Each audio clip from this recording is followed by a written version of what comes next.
Hello everyone. Before we start, make sure to like and subscribe to the channel and leave a comment with where you're from and what time you're watching. That way, YouTube will keep showing you stories just like this one. Now let's begin. I moved to Missoula in October, 3 months after my dad died. It wasn't something I planned, it just happened, the way everything seemed to happen after the accident. I wasn't making choices so much as drifting, carried by some dull current. Grief doesn't feel like sadness at first, it feels like fog, like being slightly removed from your own body. You go through motions, nodding in conversations, answering emails you don't remember opening, while a stranger wears your face. My dad had been my anchor after my mom passed 5 years earlier. He was quiet, thoughtful, the kind of man who fixed things instead of throwing them away. He called every Sunday without fail, no matter what. And then one night, a drunk driver ended him. A turn signal, a half second of misjudgment, and he was gone. Just like that. I packed my apartment in Portland without saying much. My friends asked if I was sure about leaving, and I just told them I needed somewhere quieter, somewhere to think and maybe focus on my editing projects. They didn't press. Grief is hard to question. Missoula had always been a dot on a map I'd saved from a road trip years ago, and when I saw a listing for Elk Creek residences, top floor unit available, 3rd story, affordable rent, pine trees wrapped around the lot, morning fog that settled like something from a dream, it felt, if not right, at least possible. I signed the lease, bought blackout curtains, and moved in with 2 suitcases and my laptop. The apartment itself was plain, beige walls, gray carpet, laminate in the kitchen. I softened it where I could. A warm lamp in the corner. The old throw blanket that used to live on my dad's recliner. A framed photo of us at Glacier, propped on the shelf. They became little anchors I could orbit around. I didn't go looking for friends. I didn't want them. I took editing jobs online that let me stay invisible. And for weeks the only real interaction I had was with a man named Jonas Kalin in Unit 204, right beneath mine. We met my first day when I was awkwardly trying to carry a box of books up the stairs. "Need a hand?" he called, leaning out of his doorway. I hesitated. "I'm good, thanks." He smiled, not offended, and shrugged. "All right, just thought I'd offer. I'm always listening anyway." The phrasing struck me, strange and deliberate, but I let it slide. Later he explained he worked from home, doing medical transcription. Long hours at a desk, headphones clamped on. A job that demanded stillness and attention. I understood that. For the first week, nothing happened, not a thing. The apartment was quiet, unremarkable, almost comforting in its emptiness. And then one night at exactly 3:12 a.m., I woke to a sound, not loud, not even startling, just deliberate, scratching. I lay frozen in bed, heart stuttering, listening to it come from directly beneath me, the floorboards. It wasn't rats, it wasn't pipes. It was too steady, too controlled, long, slow drags like fingernails or wire dragged across wood. I climbed out of bed, flipped the light on. The sound stopped instantly. Silence swallowed the room, broken only by the faint hum of the fridge in the kitchen. I stood there staring at the carpet, telling myself this was stress, that grief could make the mind misfire and the body twitch at shadows. I told myself that again the next night, and the next. But the sound always returned, always at 3:12. Grief makes you doubt yourself. It makes you misplace words mid-sentence, lose minutes or hours like water slipping through your fingers. But this didn't feel like grief anymore. This wasn't random or accidental, because it wasn't 3:11, and it wasn't 3:13. Always it came at 3:12, a dragging motion beneath the bed like someone pacing in a circle. One long scrape, a pause, then another, and then silence. It was a rhythm that didn't belong to an accident. It was too intentional. One night, desperate to prove to myself it was nothing, I pressed my ear flat against the floor. I don't know what I thought I'd hear, maybe nothing at all, but instead I caught it. A breath, not mine, not pipes sighing through the walls, A single, human exhale just inches below me. I shot upright so fast my elbow slammed against the nightstand, knocking a book to the floor. My pulse was hammering. I didn't sleep again that night. The next morning, I emailed the property management office. They replied with a cheerful, "We'll remind all residents about quiet hours. Let us know if it continues." The kind of response you give a college kid whining about late-night bass, not someone saying they heard breathing under their bed. I didn't press. I was too drained to push for answers I wasn't sure I wanted. A few nights later, piano music floated up through the floor. Faint but clear, soft chords, drawn out and haunting, melancholy enough to ache inside my chest. I froze in the middle of the room and just stood there listening. The piece lasted maybe 3 minutes, then silence again. The next afternoon, I saw Jonas by the mailboxes. I tried to sound casual. "Hey, you play?" He looked up from his phone. "Play?" "The piano. I heard it yesterday." A faint smile. "Only when someone listens." I forced out a weak laugh, not knowing how else to respond. That night, I shoved a heavy chair against my bedroom door before crawling into bed. November came with heavy snow and longer nights. Missoula seemed to sink into itself, gray and muffled, the world moving slower, like it was in hibernation. I buried myself in work, editing manuscripts, sending invoices, staying busy enough to not think about Dad or the sounds from below. I started sleeping with podcasts in my ears, white noise, rain, thunderstorms, anything to block out the silence. It helped. Some, until the note. I found it one morning, slipped under my front door. Thick paper, folded neatly. The handwriting was clean, deliberate. "You walked too quietly. I almost missed you tonight. Don't worry, I never sleep either." There was no name, no return address, but there was a faint scent clinging to the paper. Cologne.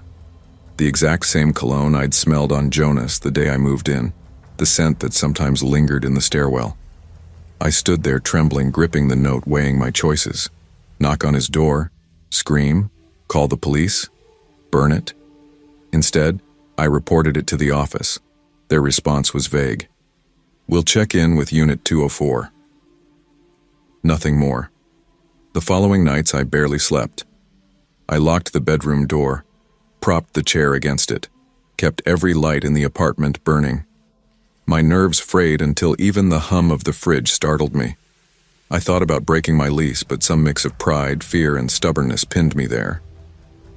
Then the storm came. Mid-January, heavy snow crashed into the city. Around 2 in the morning, the power snapped out. The apartment drowned in darkness. I lit 3 candles and curled up on the couch, watching the battery on my phone inch downward. At exactly 3:12 a.m., the knock came. Not on the door, on the floor. 3 slow taps. I froze. My throat tightened. Then, muffled but clear, came a whisper rising up from beneath the boards. "I know you're still awake." My hands shook as I grabbed my phone. I called the building supervisor, stammering until he agreed to come. 30 minutes later he arrived, hair wet with snow. Together we knocked on Jonas's door. No answer. "I want it opened," I said. My voice sounded ragged, foreign. He hesitated. "That's not protocol." But then he saw me, pale, shaking, eyes wide, and he relented. The key slid into the lock. Unit 204 was wrong. Not dirty, not cluttered. Just stripped, sterile, like a model home waiting to be staged. A twin bed, a single wooden chair, no piano, no warmth, no life. And the walls. They were covered with photographs. Of me. Dozens. Some taken from outside my window. Some from the hallway. One, God help me, from inside my apartment. The police were called immediately. What they uncovered was worse. A crawl space hidden beneath my bedroom floor, just wide enough for someone to lie inside. A thin foam mat, empty food wrappers, audio equipment, the kind used in hospitals to monitor heartbeats. Wires leading to a vent positioned directly under my bed. But Jonas was gone. No record of where he went. No bank activity. His phone disconnected like he'd dissolved into the air. That night they moved me out. The city assigned me a trauma counselor. I said yes. I had to. Still, sleep abandoned me. I checked under every bed, locked every door twice, flinched at every creak in the dark. Weeks passed. I tried to rebuild. I rented a small studio on the far side of town. Smaller, safer, mine. Then, one evening, a message appeared on my freelance editing account. No profile photo, no return email, just a single line. "Hi, Megan. Loved the way you read aloud that last essay. Your voice was trembling around 3:12 though. Sleep better tonight." I reported it. The platform promised to investigate. I don't believe they will. Here's what I've learned. When something feels wrong, it probably is. We're taught to be polite, to rationalize fear, to wait for proof, to second-guess the instinct that screams. But predators live in that space, between your doubt and your survival. Always trust the discomfort. Don't wait for danger to shake your hand. Listen to the knock.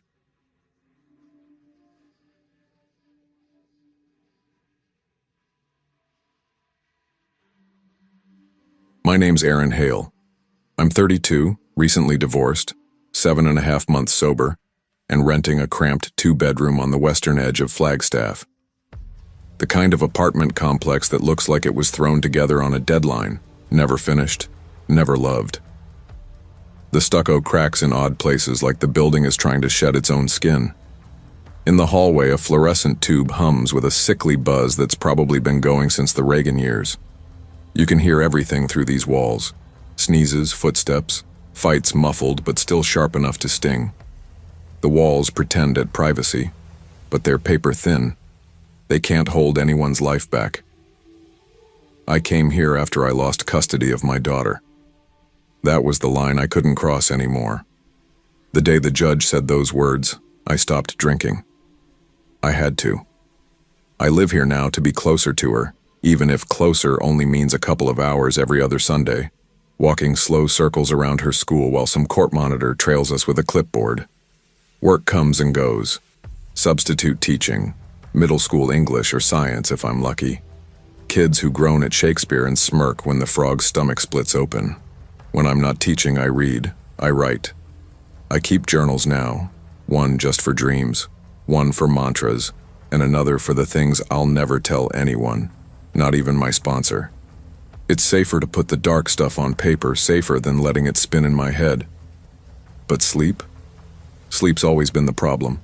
The silence at night grows loud, like it pushes in on me, and the thoughts rattle around too hard. Memories crawl out, the ones I'd rather bury.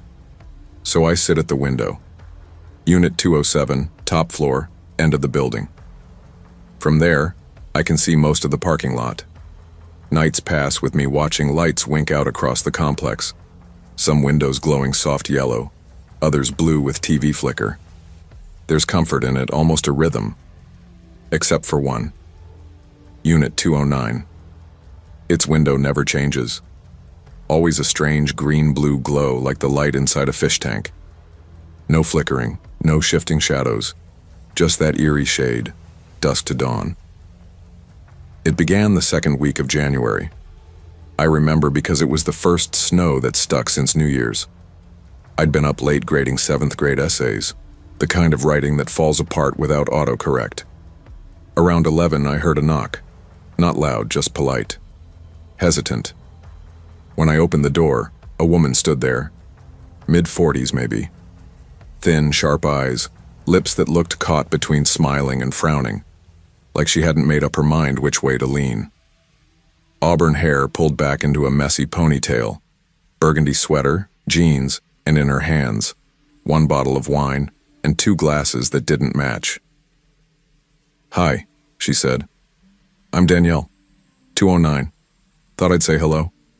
I held the knob like a shield. "Hey, nice to meet you." "You drink?" she asked, tilting the bottle. I hesitated, my mouth dry. "Not anymore." She cocked her head, unfazed. "You don't have to." I just thought maybe you'd want company. Sometimes this place feels like it wants to swallow quiet people. Something in her phrasing landed wrong. My chest tightened. Thanks. I'm okay, though. She nodded, like she'd already guessed that answer.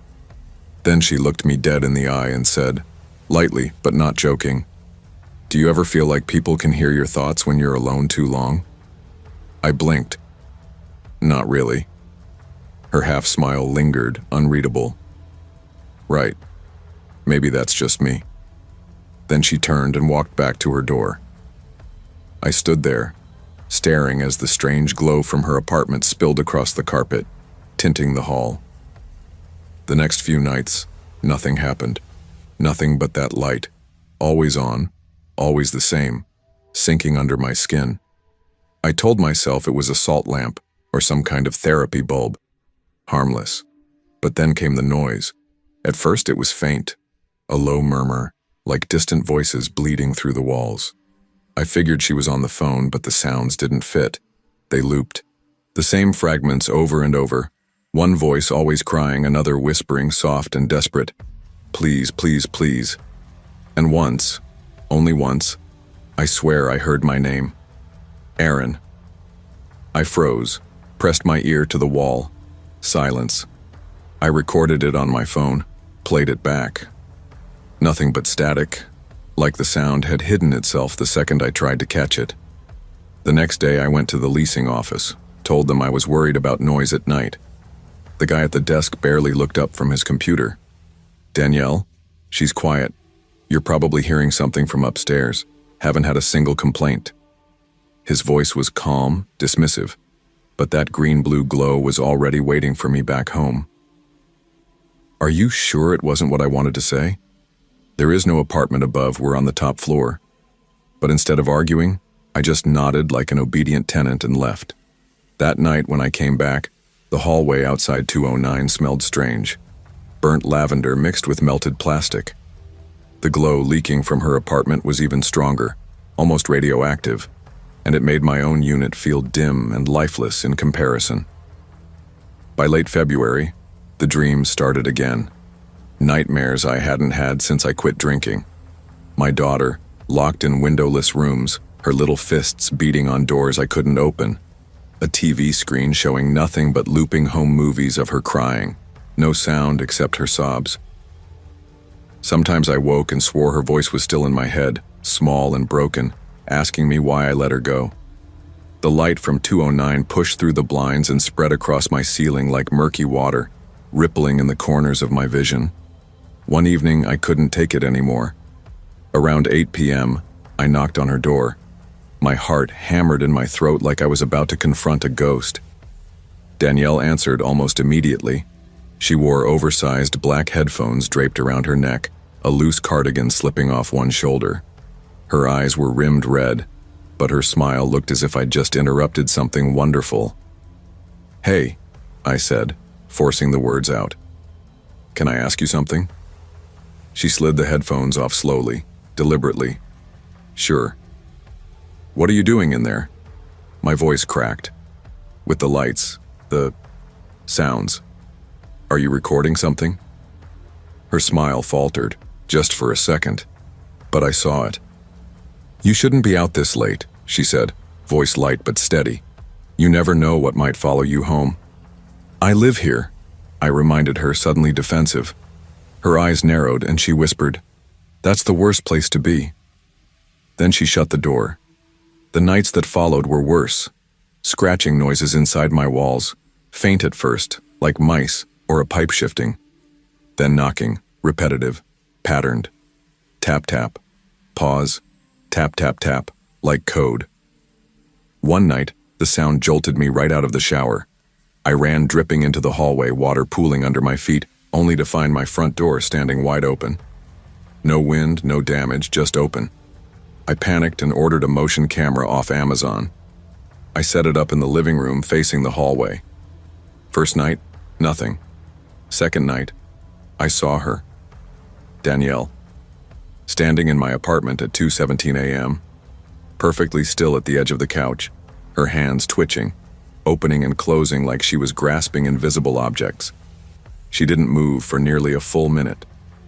Then, without a sound, she turned, walked out, and closed the door behind her. I drove straight to the police the next morning, shaking as I handed over the footage. Officers went to check her unit, but 209 was empty, completely empty. No furniture, no dishes, no lamps, just coils of wire strewn on the carpet, unplugged white noise machines, a broken pair of headphones, and a battered plastic bin filled with cassette tapes. The labels made my stomach turn. Tuesday. Aaron breathing. Aaron 2:13 a.m. Mirror wall thoughts. Sunday. When they played them back, the tapes were worse than I imagined. Not conversations, fragments, my voice, reading aloud, singing quietly, talking on the phone. Private sounds I never remembered making out loud. They'd found recording equipment hidden in the vents, some homemade, soldered together crudely to pick up vibrations in the walls. The police estimated she'd been gone at least 4 days. But my footage, her standing in my apartment, was from the night before. I didn't care about the discount the leasing office offered. I moved anyway, down to Unit 104, a smaller place, lower rent. I started sleeping again, but not well.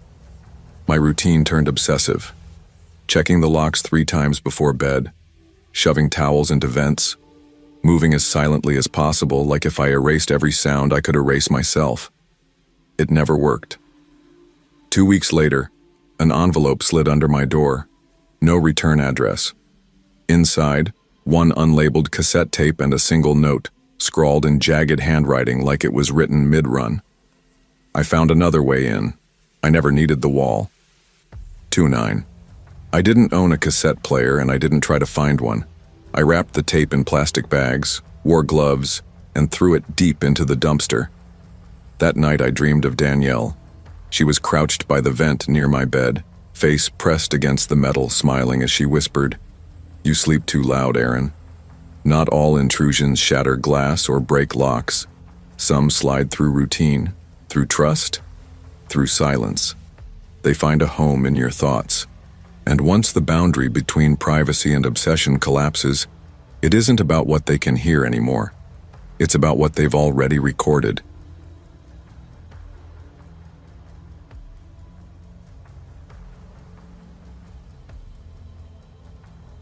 I never thought my mid-30s would look like this.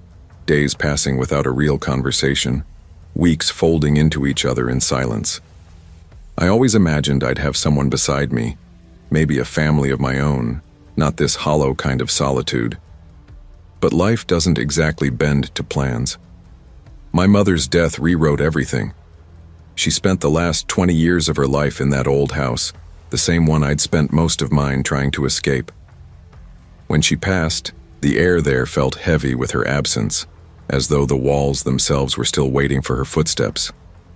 Grief didn't hit like a falling brick the way people write about it. It wasn't one big crash. It crept in the way dust does, quiet, persistent, settling into corners I didn't expect. It hid in the half-open drawer with her scarves still inside, in the hum of the answering machine that blinked with her last saved voicemail. Sometimes I'd play it just to hear her voice. Sometimes I'd hover my finger over delete and freeze. After the funeral, I stayed in Chicago longer than I should have. The city started to feel suffocating.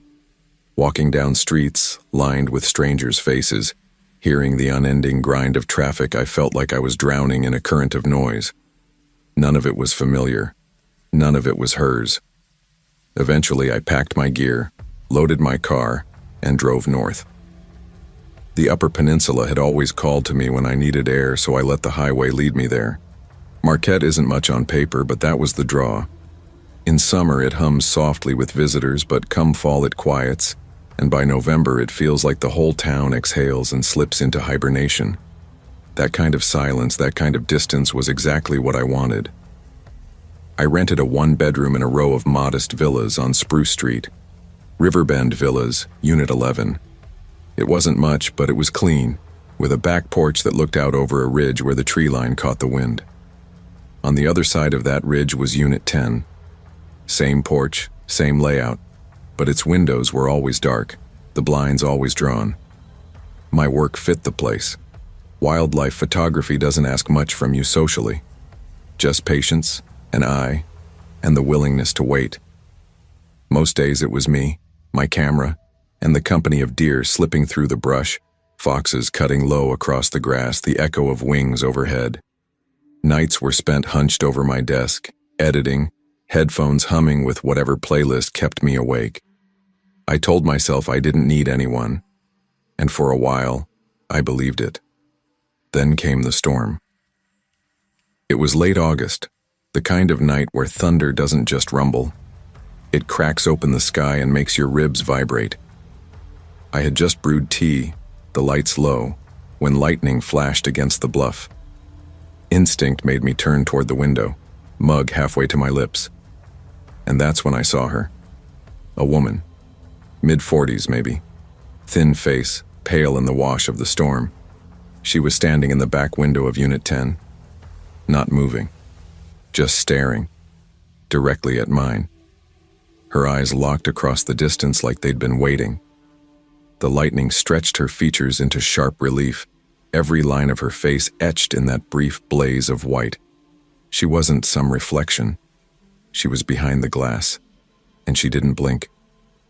I froze, the tea cooling in my hand. Another flash, another glimpse, and she was gone. Just the dark window again, curtains still. I stood there longer than I'd admit, waiting for her to return, but the storm moved on, and the night went quiet. By morning, I tried to laugh it off. Told myself it was fatigue or maybe a trick of the light, the storm playing games with my nerves. God knows I'd been wrong before.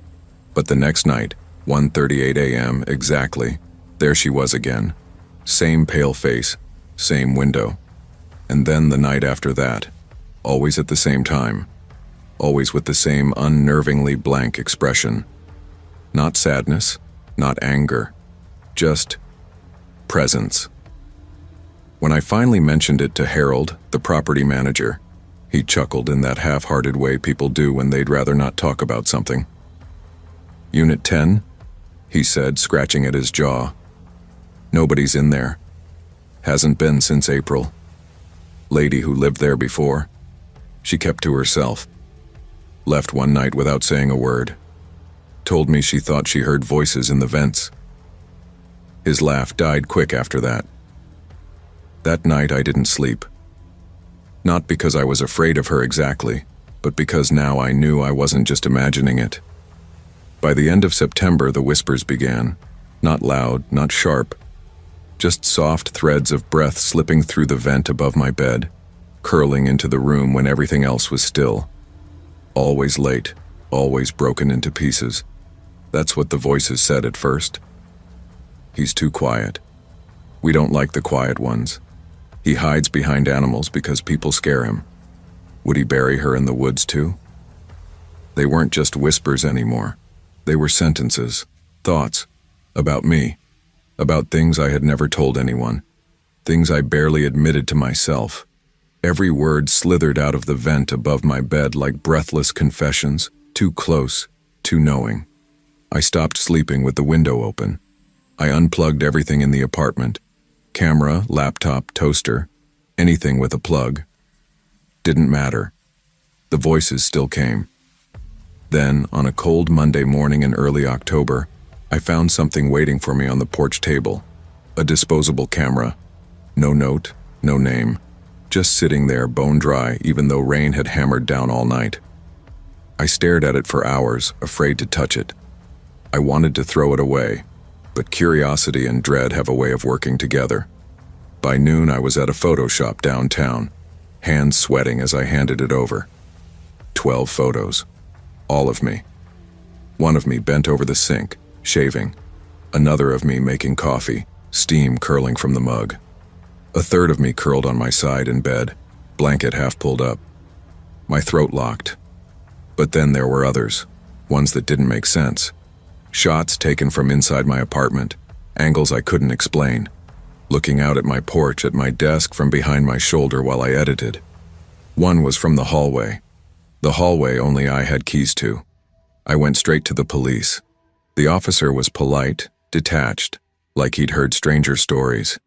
He took my statement, asked the standard questions, bagged the camera. They found nothing. No prints, no forced entry. Harold, the manager, swore again that Unit 10 was sealed, locked, untouched since spring. No keys unaccounted for. But every night after that, she was still there. 1:38 a.m. sharp, always in the window, her face pale and unreadable. I stopped turning on the lights, just sat in the dark, clutching my camera, pulse hammering, waiting for her to appear. It broke me one morning. I couldn't take it anymore. I grabbed my jacket, walked across the ridge, and stood in front of Unit 10. I wasn't sure what I expected. Graffiti, empty beer cans, dust. But the door handle turned in my hand like it had been waiting. Inside, the air was freezing. Not fall cold, not drafty. Winter cold. The kind that gets inside your teeth and bones. The rooms were immaculate, no dishes, no mail, no clutter, just emptiness. Except the living room. A single wooden chair sat there, dead center, facing the window that looked directly into my unit. On the floor beside it, a neat stack of VHS tapes, each labeled in a shaky hand. Julian, first morning. Julian crying, Sep 14. Julian, night routine. Julian 1:38 a.m., lightning face. No TV, no VCR, nothing to play them on, just the tapes. And in front of the window, a tripod. An old analog camera mounted on top, its lens glassy and unblinking, pointed straight at my apartment. I didn't touch a thing. My chest was tight, legs weak, but I forced myself out, closed the door behind me, and walked straight to Harold's office. My voice shook as I told him what I'd seen. His face went pale, then blank, as if he was trying to wipe away whatever thought had just struck him. He swore again that Unit 10 was locked, swore no one had been in there. By that afternoon, he opened the door himself to prove it. Everything was gone. Chair, tapes, camera, nothing but bare walls and stale air. I packed that night. By dawn, I was gone.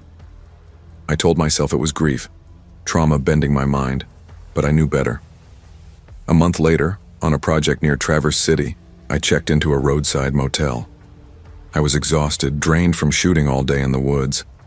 I locked the door, pulled the blinds, let myself collapse into the stiff mattress.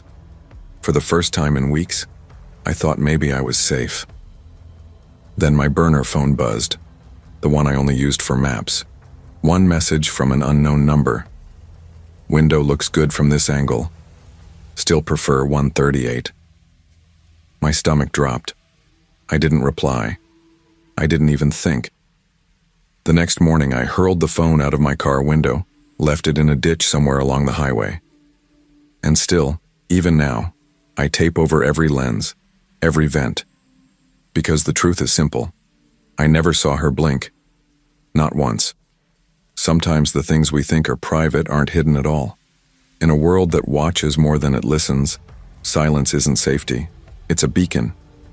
And the quiet spaces we guard so carefully, they're more fragile than we ever realize.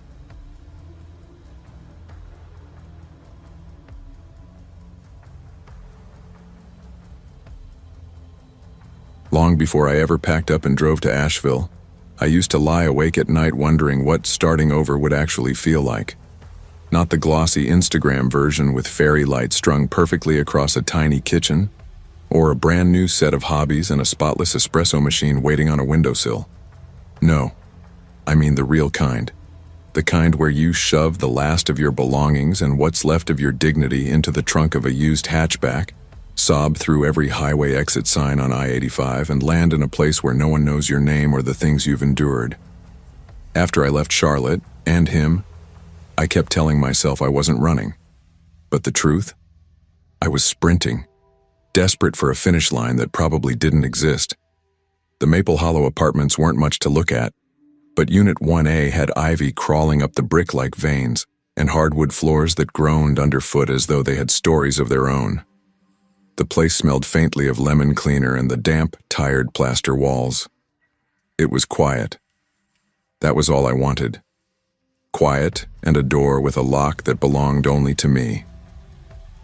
Mr. Harold, The landlord was a wiry man in his 70s, with yellow-tinged glasses and a permanent squint that made you wonder if he saw more than he let on. He handed me my keys along with a thick stack of paperwork, his voice gruff but not unkind. Twice he reminded me about trash pickup days, as though forgetting them might undo the lease entirely. My upstairs neighbor, Daniel, appeared not long after I unloaded the last of my boxes. He was around my age, maybe a little older, soft-spoken with a voice that had a patient calm to it. He offered to carry my bookshelf upstairs, but chuckled when I declined. "First floor life," he said, grinning. "Lucky you." I forced a polite laugh.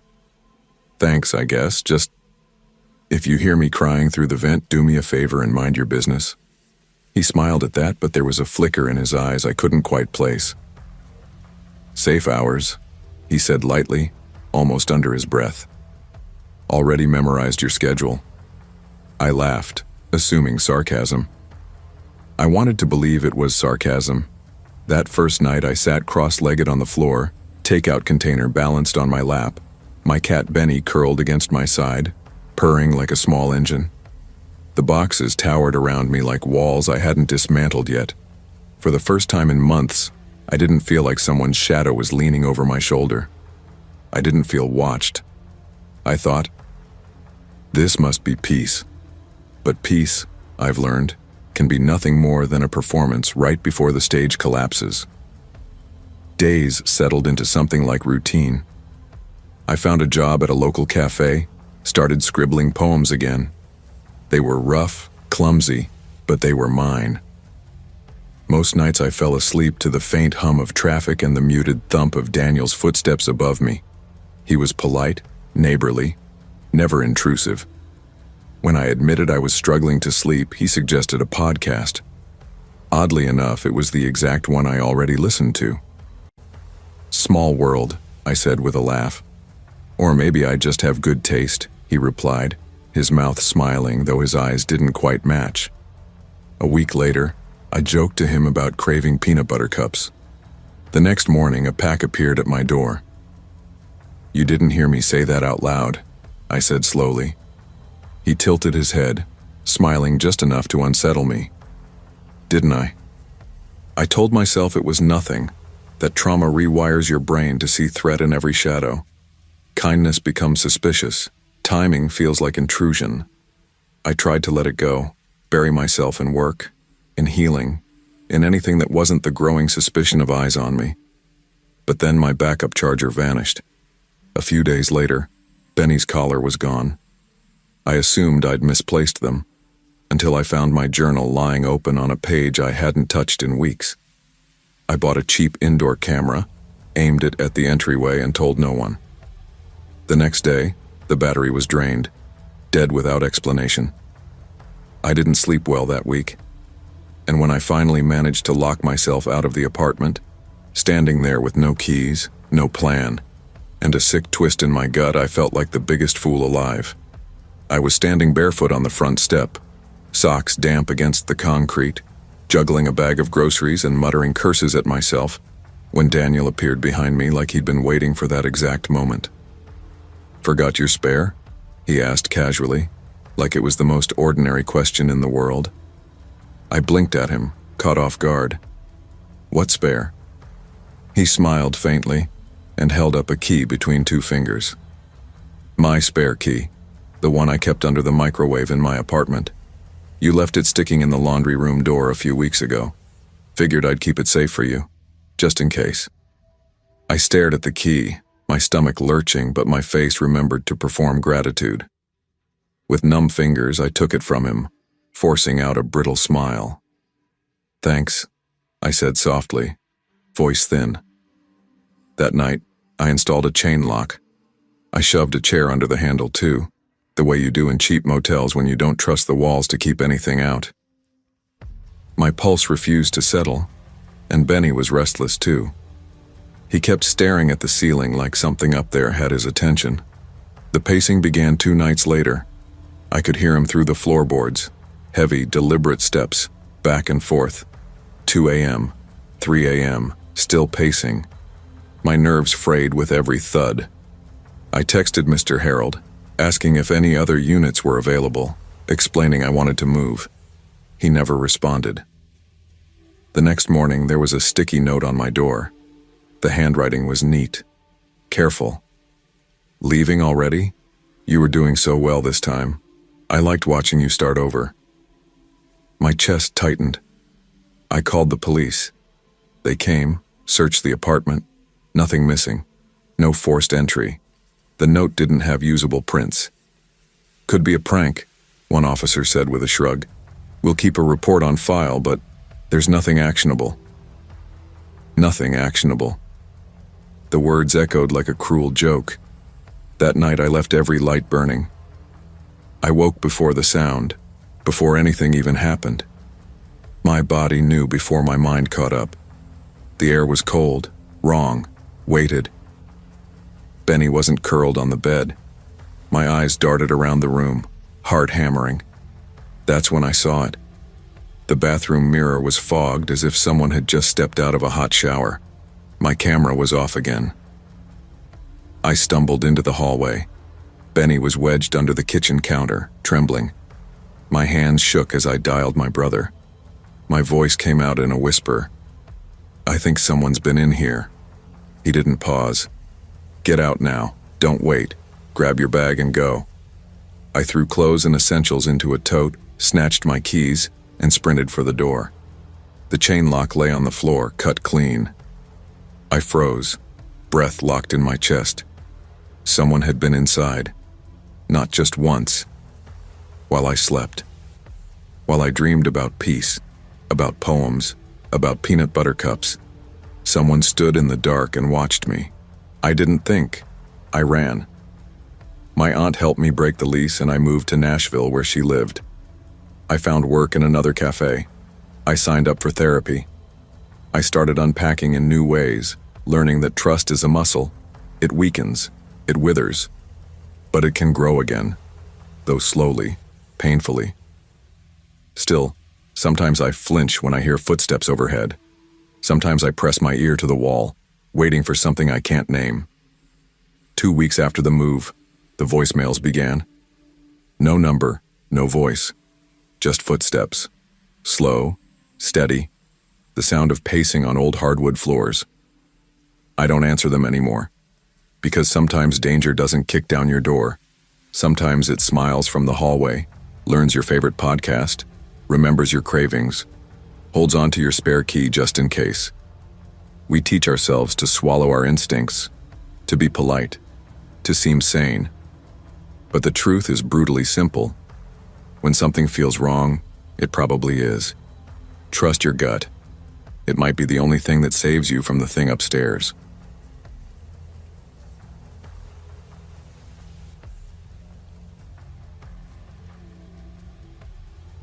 After the divorce, I didn't take much. A few shirts, jeans, the stack of books I couldn't part with, the framed photo of Elise from last Christmas, her face lit up under the tree lights, and the espresso machine my ex never touched, but insisted on keeping on the counter like some kind of stage piece. Everything else I left behind in the house that was now hers. Empty walls, hollowed rooms. Like the place had exhaled me and sealed the air behind her. By early March, I'd signed the lease for Unit 2C in Ashford Terrace, a squat condo complex in Syracuse where winter still clung stubbornly to the streets. Ice on gutters, gray skies pressing down, and the whole place carrying the same energy as a retirement brochure stripped of its smiles. The siding was faded, the walls paper-thin, and the neighbors shuffled by with that slow, heavy gait of people who had already seen enough. They'd nod sometimes, but no one cared if you answered. I told myself it was fine. I didn't need neighbors or small talk. I needed space. Distance from my ex, from Elise, and from the version of myself that had dissolved inside that old house. My unit sat directly above 1D. When I first moved in, it looked abandoned. Blinds drawn tight, mailbox collecting dust. 2 weeks later, that changed. I noticed a dim yellow light flickering on at odd hours, like a tired lamp refusing to give up. Then I saw her, a woman standing at her window, never moving, always facing the courtyard. her silhouette pressed against the glass like she was watching something no one else could see. We didn't meet until I accidentally dropped the wrong mail into her slot. Common mistake in a building like that. I knocked, light, not wanting to bother anyone. The door opened almost immediately, like she'd been standing there waiting. She was pale, neat, maybe mid to late 30s, straight brown hair tucked neatly behind her ears. Her smile flickered across her face but stopped just shy of her eyes. "You must be the one with the slow steps," she said. I froze, caught off guard. "Sorry?" "You walk like you're thinking about where you've been." Her tone was light, observational, like she was noting the weather. "That's nice, I guess," I muttered, fumbling the envelopes toward her. She took them gently, whispered, "Thank you," and closed the door with the same soft precision she'd opened it. The name on her mailbox read, Ms. Lane. I never once saw her leave. It began quietly. A photo of Elise, one I kept framed on my nightstand, was missing. I found the frame intact, undisturbed, but the picture gone.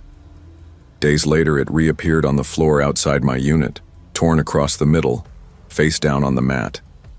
Tucked behind it was the old ticket stub Elise had given me when she was 9.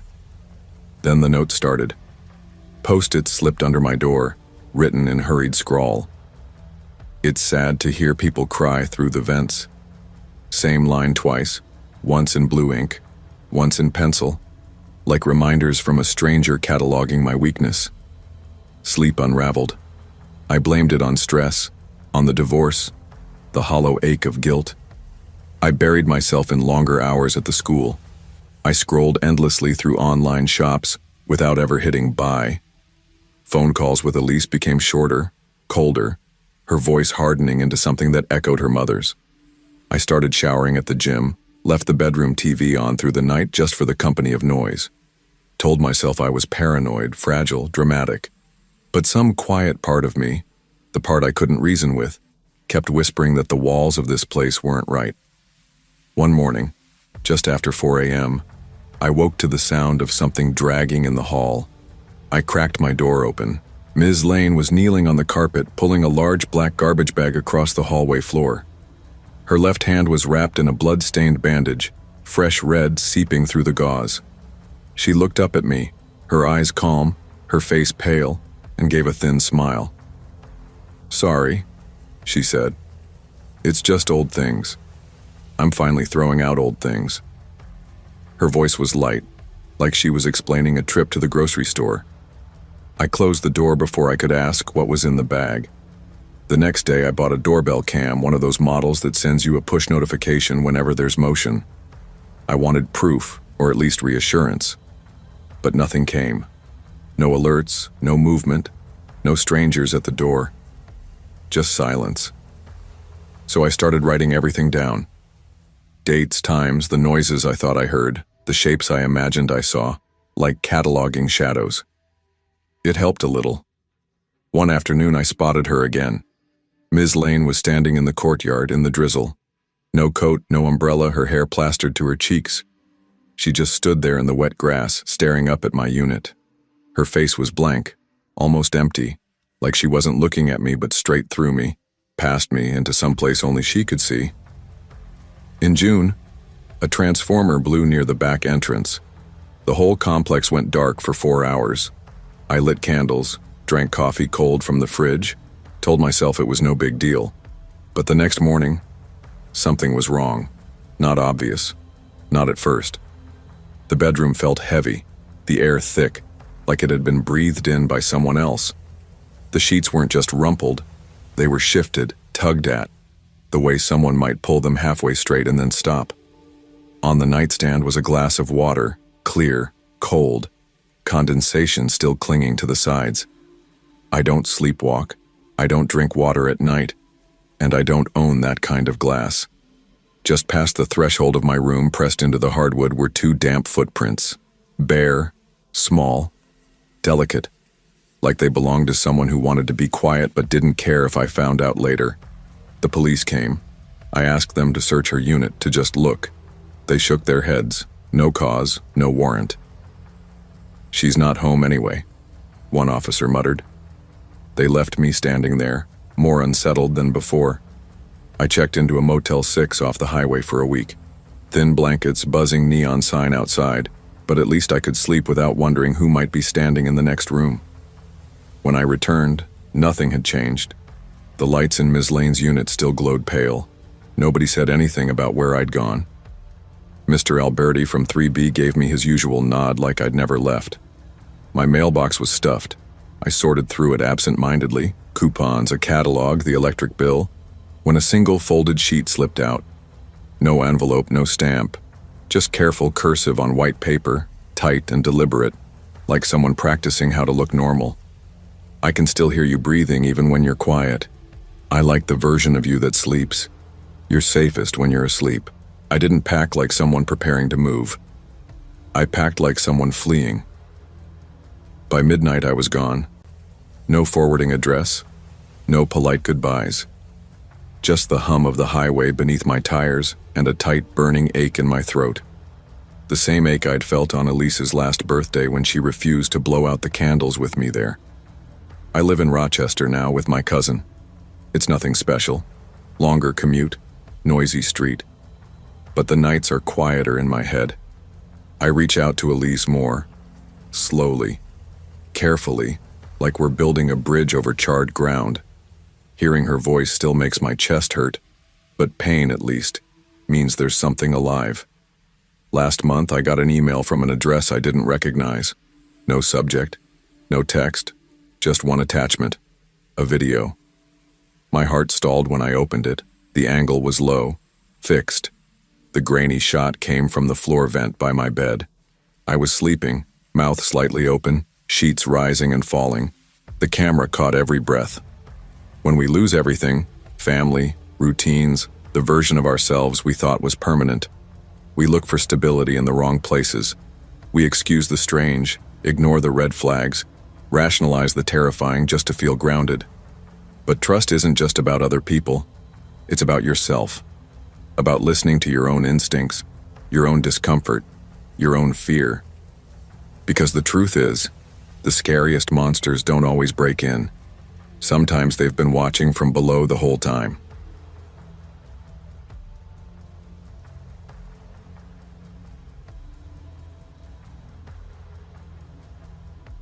If you'd asked me at 15 where I thought I'd be a year later, Red Fern, Pennsylvania wouldn't have even cracked the list. Maybe not dead last. Prison would have been worse. But Red Fern was close enough. After the trial, after the reporters, after the endless fallout with my stepfather, all my mom wanted was to vanish. She said it with a kind of brittle determination, like running far enough could scrub our lives clean. So we did. We packed the car with whatever fit, left Florida behind, and drove until the air stopped smelling like salt and damp heat. No more Gulf humidity, no more sirens at 2 a.m, no more whispered fights bleeding through the walls. Just us, 2 suitcases, a dented Honda Civic, and a silence so thick it pressed against the windows. Red Fern was the kind of small town that felt like it barely wanted to exist. A whisper tucked into the Allegheny woods, a diner that looked like it hadn't changed its menu since 1964, a grocery store where the produce always seemed bruised, a population frozen in time, like the same families had been recycling themselves for decades. Our rental house was old, in that weary way wood can be old. The stairs groaned with every step as though they resented our weight. The wallpaper peeled at the corners, curling inward like it wanted to escape. But the rent was cheap, and the neighbors waved from their porches. That was enough for my mom. The Callaways lived across the street. At first they looked perfect. So perfect it felt staged, like they'd been pulled from some glossy vintage advertisement. 4 kids, stair-stepped in age from maybe 6 to 13, each one blonde, dressed in pressed clothes, hair brushed to a shine. Mrs. Callaway wore dresses with collars and pearls, even when she was out pruning roses in the yard. Mr. Callaway never wore jeans, always slacks, always a smile, too wide, too neat, lips never parting enough to show teeth. They brought us pumpkin bread the first week, still warm, wrapped in wax paper, Invited us to their church too. Such a friendly community, Mrs. Calloway said, her voice sweet and practiced. My mom smiled tightly, accepted the bread and said, "Thank you, that's kind." But when the door closed, she muttered, "Nice people. Bit Stepford, though." She'd grown up Catholic but had stopped praying long before I was born. I kept watching the Calloways, the kids especially. They didn't play outside, didn't shout, didn't bicker. When they walked to the bus stop, they lined up perfectly. Shoulders squared, eyes down, mouth sealed. Not even the littlest one ever whined. It was like they were trying to erase their presence, or maybe like someone had already erased it for them, and for a while I tried not to think about it. 2 weeks later, Mrs. Calloway knocked on our door again, her smile sharp enough to slice glass. "Just a simple meal, nothing fancy. We'd love to have you," she said. I didn't want to go. My mom didn't either. But she sighed, smoothed her hair, and said, "We can't turn them down twice. People talk." So, we went. Their house smelled wrong, clean, yes, waxed floors, soap, but layered with something cloying underneath, something too sweet, like fruit that's been left on the counter too long. The dining room was dim, lit only by candles, even though daylight still pressed against the curtains.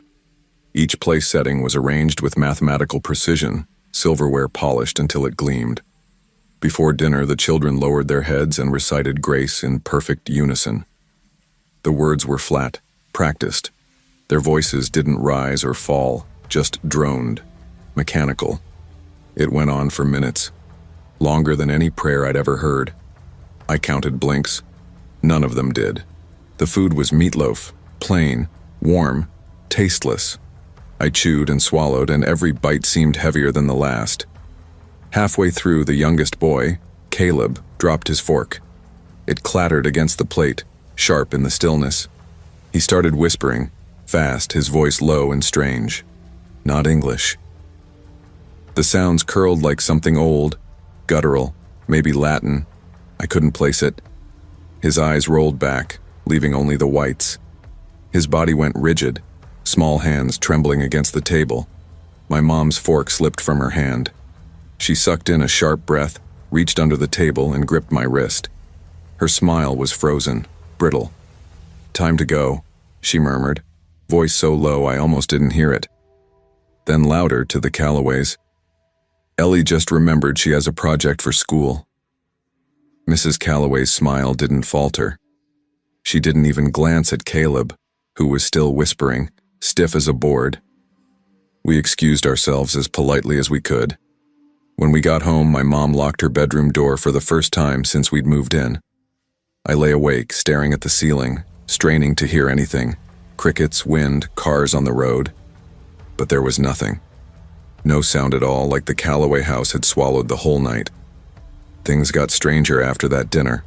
On Sunday mornings, like clockwork, the entire Calloway family circled their house.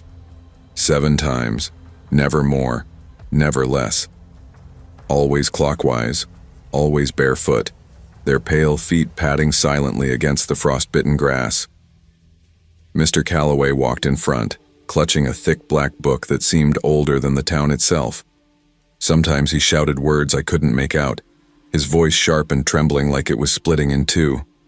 Other times, he sobbed openly, body heaving as he marched. Once I saw him shirtless in the backyard, kneeling in the dirt, striking his back with a leather strap until welts bloomed raw and red. His lips moved fast, whispering through clenched teeth, the words harsh and broken. The Bible lay open in front of him, its cover scorched as if it had been pressed against fire. My mom saw him from the kitchen window one afternoon. She slid the back door open and stepped onto the porch. "Excuse me, Mr. Calloway?" she called, her voice tight, careful. "Maybe you could not do that where the kids can see?" He turned slowly, streaks of blood across his back. When he spoke, his voice was gentle, almost tender, like he was explaining something to a child. "Pain cleanses the vessel." Then he smiled faintly and handed her a tract, the words printed bold across the front. "Pain cleanses the vessel." She threw it straight into the trash. The Callaway kids remained silent, distant shadows. At school, they were polite but hollow. No laughter, no questions, no clubs, no sports. Their eyes had a strange stillness, wide and unblinking, like they were waiting for something they couldn't explain. The oldest, Leah, was in one of my classes. She never spoke, not once, not even to answer a roll call. One night I couldn't sleep. I sat up reading with my lamp on when I noticed the porch light flicker across the street. I parted the blinds just a little. Mr. Callaway stood in his yard, completely still, his face turned directly toward our house. He didn't move for minutes. I dropped the blinds and sat frozen, heart pounding so loud I swore he could hear it. Sleep didn't come easy after that. It was late October when Martha, the third Callaway child, appeared on our porch. I'll never forget it. Cold enough for frost, her breath fogging the air, and she stood there barefoot, skin pale, lips blue. She didn't knock, didn't say a word, just stood. My mom opened the door and gasped, "Honey, where's your coat? Are you okay?" Martha's expression never changed. She simply held out a folded note with trembling fingers, then turned and walked back across the street, her steps slow, deliberate. I unfolded the paper. 4 words scrawled in a shaky hand. "Don't drink the water." My mom read it, and the color drained from her face. The next morning, she called CPS. 2 women came with clipboards. They walked through the Callaway house, asked questions, made notes. When they came back out, one of them shrugged. "The kids are clean, fed, enrolled in school. No bruises, no signs of abuse. Some families are just religious. It's not illegal to pray. But the children," my mom started, voice sharp. "They're safe." The woman cut her off gently. "There's no cause for further action." That was it. But after that, my mom bought bottled water every week. She never used the tap again, and neither did I. We didn't talk about it, not once. Then, just before Thanksgiving, the Callaways vanished. No warning, no goodbye. One morning, their door stood open, wind rattling the screen. The house was stripped clean, furniture gone, closets empty, Bibles stacked neatly in the kitchen, as if waiting for someone to find them. Even the roses in their yard had been ripped out, roots and all. They were gone. A year later, a new family moved in. A young couple with a toddler and a German shepherd that barked at everything. They were loud, messy, normal in the best way. One afternoon, the woman waved my mom over, smiling nervously. "Did you know there were locks on the outside of all the bedroom doors?" she asked, half laughing. Like they were keeping someone in. My mom froze. Her face went pale. "No," she said softly. "We didn't know." We never told her about the dinners, or the marching, or the note. I still live in Red Fern. My mom doesn't. She moved away the moment I left for college. But sometimes when I drive past Briar Street late at night, I swear I hear something drifting from that empty house.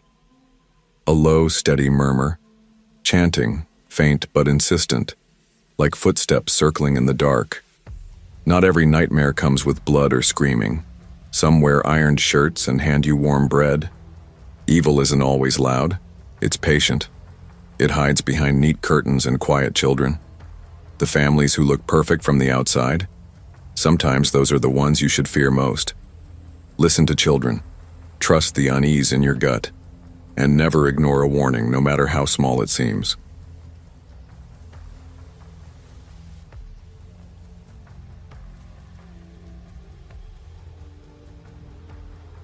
When the fire happened, the idea of safety vanished for me. It wasn't just gone. It was ripped away, burned out of existence like everything else that night. Afterward, nothing felt real anymore. School became a blur of voices I couldn't focus on. Home wasn't home, and even sleep felt like falling into a pit I didn't want to climb out of. My little brother Aaron never even made it to the fire truck's sirens. He was gone before the firefighters reached our street. I can still feel the sidewalk under my bare feet, gritty and cold, while my mom and I stood there, our skin raw from the smoke. We didn't cry at first. We just watched in silence as the house, the place where Aaron's laughter had bounced off the walls, where birthdays and Christmases stacked themselves in corners, buckled and burned.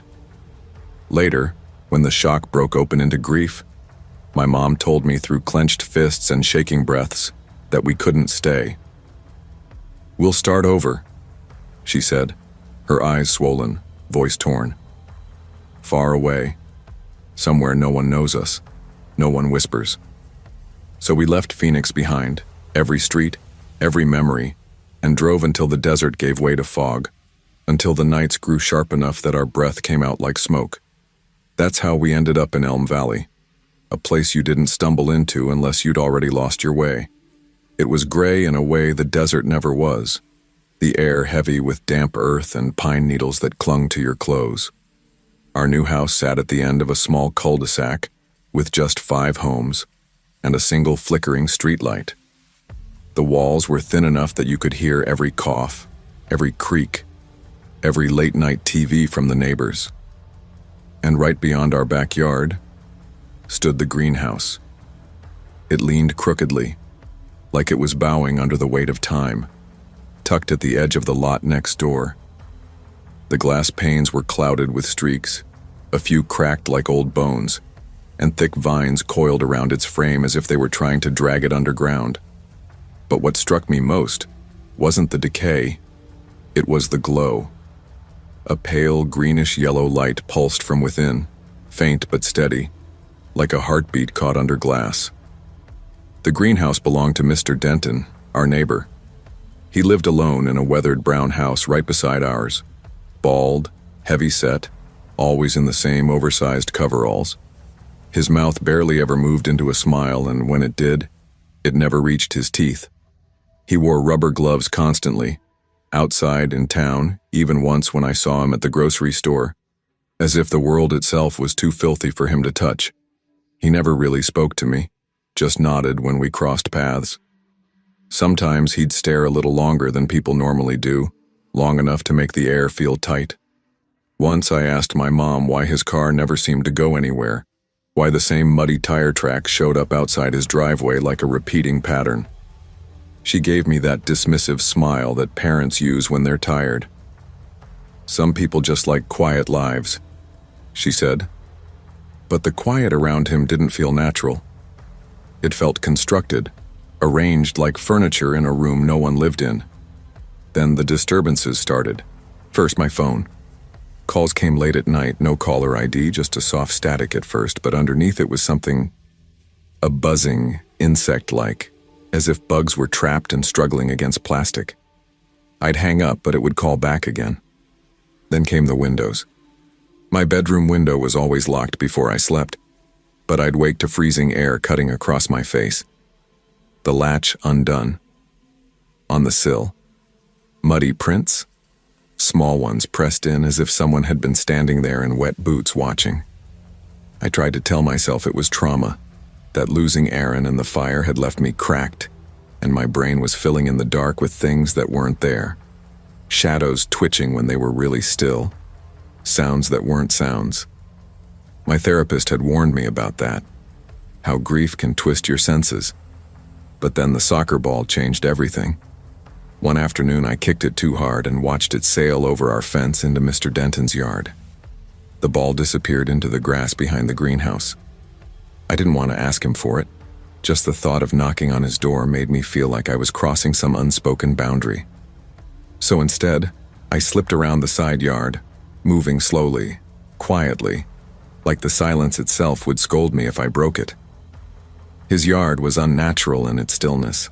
The air was damp, thick with a smell that made me want to swallow instead of breathe. Even the insects seemed to avoid it. No buzzing, no chirping. Just the faint groan of the greenhouse door, cracked slightly open. A gust of air hit me as I approached, wet, earthy, with a coppery tang underneath. The kind of smell you can't place at first, but your stomach knows before your brain does.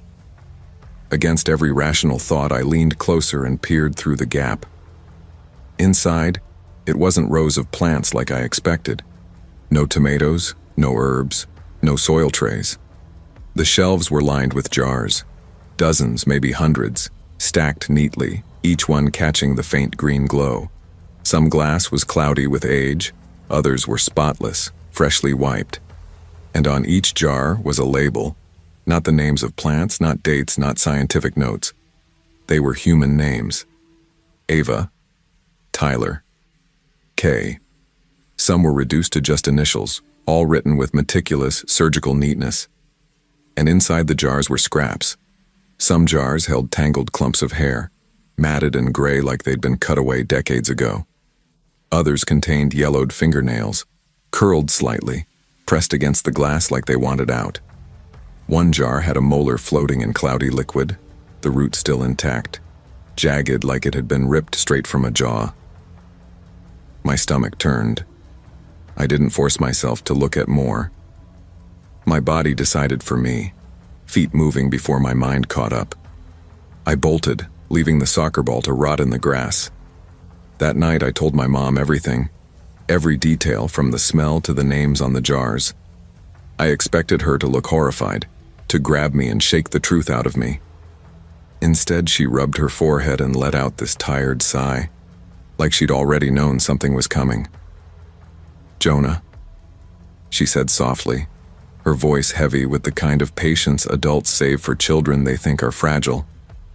"You've been through something unimaginable. You're still healing. Sometimes our brains, they play tricks on us when we're hurt. It's okay. But we can't go accusing neighbors of things we don't understand." Her words stung. I nodded anyway, pretending to agree because arguing would only make her think I was unraveling faster.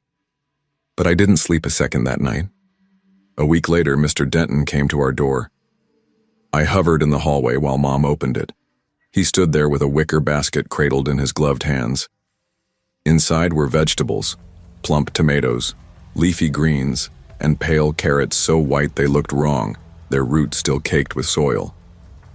"I thought you might enjoy the harvest," he said, his voice dry, measured, as if he'd rehearsed the line. Mom smiled politely. "That's very kind of you, thank you." I stared at the basket from behind her shoulder. Something in me refused to touch any of it. That night after she'd gone to bed, I dragged the whole basket out behind our lot. I buried it in the woods, deep enough that no one would ever find it. The next morning, the glow from the greenhouse was different, no longer soft or green. It burned red, sharp, angry, alive. The dreams began soon after, always the same. Aaron, standing outside the greenhouse, his face pale, his eyes fixed on our house. He didn't speak, didn't blink, just raised one arm slowly and pointed toward the forest. Over and over. I'd wake drenched in sweat, heart rattling against my ribs, his image branded behind my eyes. Eventually I told Casey, the only person at school who didn't make me feel like I was drowning. She didn't laugh. She didn't roll her eyes. She leaned in, serious. "Let's fly my brother's drone over. He won't miss it." That Friday, after Mr. Denton left in a neighbor's pickup truck, we launched the drone. Its buzzing filled the air, a nervous hum that made the silence feel even heavier. We steered it over his lot, circling the greenhouse. Later, when we replayed the footage, it didn't make sense. The inside of the greenhouse warped as the drone's camera tilted, bending like heat haze. Something moved in there, something long, angles bending in ways a body shouldn't. It shifted like time-lapse footage sped up and reversed, stuttering in and out of the frame. Then, for one breathless second, it felt like the figure looked straight at the lens. The screen froze. Static. Signal lost. The drone never came back. 2 days later, Casey stopped showing up at school. I biked to her house. Her mom opened the door, red-eyed, her smile pulled too tight. "She's at her aunt's," she said quickly. But Casey's backpack was sitting by the couch. Her dog barked frantically from down the hall, and her bedroom window upstairs was open, too wide. That night, from my window, I saw them, 2 silhouettes moving inside the greenhouse, one tall, one smaller, her size. By morning, Mr. Denton's house was silent. A crooked for sale sign leaned in his yard. Just like that, he was gone. The greenhouse door was shut, its light dead. The new owners moved in mid-August. By September, they tore the greenhouse down. I watched from my bedroom window, unable to look away. When the crew found the trapdoor beneath the gravel, the foreman froze, face pale. Cops came. Trucks followed. No one told us what they found. But the buzzing never left. At night, sometimes faint, sometimes sharp, it hums in my ears like a reminder. And Aaron still comes to me in dreams. But now he isn't standing at the greenhouse. He's standing right behind me. His mouth moves, trying to whisper something I can't hear, or maybe I'm too afraid to. Some wounds don't heal just because you run. Some truths wait, buried, feeding in the dark, and ignoring them doesn't erase them. It makes them grow.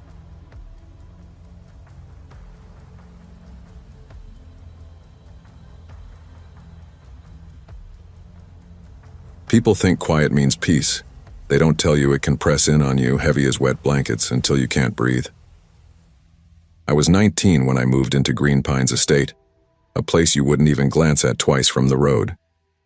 3 crumbling concrete buildings clung to a patch of scorched dirt outside Redding, California, like they were ashamed to still be standing. That summer felt like the sun was trying to burn the world down, trees sagging, air so hot it shimmered, the ground radiating heat like a stove coil left on too long. My sister Anna found the listing. "It's cheap," she said over the phone, her voice tired but practical. I didn't argue. Cheap mattered. Space mattered more. I needed somewhere that didn't feel like campuses stuffed with chatter or the antiseptic white walls of ERs where I'd sat too often, shaking in bathroom stalls while panic attacks folded me in half. Somewhere I didn't have to meet the pity or irritation in people's eyes. Anna worked mornings at a dentist's office, always out the door by 6.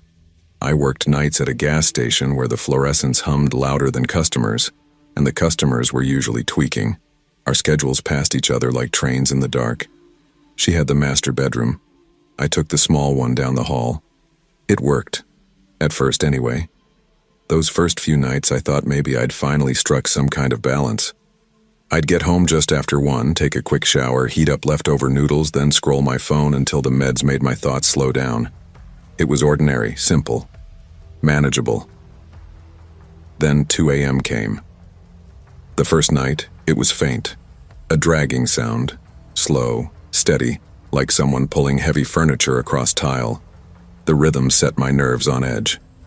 I froze, held my breath, straining to make sure it wasn't my imagination. Then silence. I let it go until the next night when it came again. The unit below us was supposed to be vacant. Probably pipes, Anna mumbled the next morning, sipping coffee while still half asleep. Or raccoons. This place is old. But we didn't share pipes with the other units, and raccoons don't shove couches around. So I asked Mr. Ladd, the building manager, a leathery guy who looked like he lived off cigarettes and bologna sandwiches. He didn't even glance up from his clipboard. "Echo from the vents," he muttered. "Sound bounces weird here, you'll get used to it." I wanted to believe him. I told myself I did. But the sounds kept coming. Some nights it was the dragging. Others it was footsteps, slow, deliberate, pacing back and forth beneath my bed like someone couldn't settle down. Hours of it. One night, I swear I heard crying. Not loud, not dramatic, just a faint, wet sound, like someone muffling their sobs into their hands. I shoved a pillow against my ears, turned the fan higher, and told myself I was exhausted, imagining it. But then the cat changed everything. Charcoal had been ours for a year. Lazy, affectionate, a fat gray shadow that followed us from room to room. He'd never hissed at anything in his life. One night I came home and found him crouched low, clawing and snarling at the vent in the hallway like he'd cornered something alive. His ears were flat, tail puffed out, back arched. "Hey, buddy." I crouched beside him, my chest tightening. That's when I heard it, coming from the vent. Faint, Too faint but real. Whispering. Two voices, one deep, one higher, weaving together. I pressed my ear to the grate, heart hammering. The words were blurred, like they were speaking through water. Without thinking, I tapped the vent once. Soft. The whispering cut off instantly. Charcoal bolted down the hall, tail like a bottle brush. I sat there frozen, palms sweating, waiting for something else. Nothing. Just silence. I poured myself a drink in the kitchen, my hands trembling so bad the bottle rattled against the glass. I didn't sleep that night. The next morning, the hallway smelled burnt. Not toast, not food, sharper. Singed hair, chemicals. It caught in my throat. Someone downstairs probably left a pan on, Anna said when I asked, shrugging like it was nothing. I didn't bother reminding her no one lived below us. A week later, I started recording at night. I know how it sounds, paranoid, obsessive. Maybe I was. But I needed proof. Needed to know if it was in my head or not. I left my phone on the nightstand, recording app running while I tried to sleep. Most of the time, it caught nothing but static, or the occasional creak of the old building settling. But one night at exactly 3:07 a.m., the recording picked up something new. Not the usual static or creaks. This time it was footsteps. Heavy, uneven. The kind of gait that makes you imagine someone dragging one leg behind them. Then came a laugh. Short, wet, choked, like someone trying to laugh while drowning. I sat on the edge of my bed, phone clutched in both hands, listening again and again. I played it for Anna at breakfast, shoving the phone toward her across the table. She barely looked up from buttering toast. You probably left a video running, or one of those TikToks autoplayed. You've been scaring yourself lately. Did you skip your meds? I didn't leave anything on, I said. My voice cracked in a way that made her frown. I wanted to believe her version, but I knew she was wrong. 2 nights later, it escalated. The AC kicked on, rattling the ceiling fan as usual. I was scrolling Instagram trying to ignore the weight of being awake at 2 a.m. Then, bang! Something slammed against the vent in my wall so hard the frame shook. I jolted upright, heart pounding so fast my hands went numb. Anna was asleep in the next room. Charcoal was under the bed, hiding, eyes wide. I didn't dare go near the vent. But the night wasn't done with me. Anna's voice cut through the silence, shaky. Come here.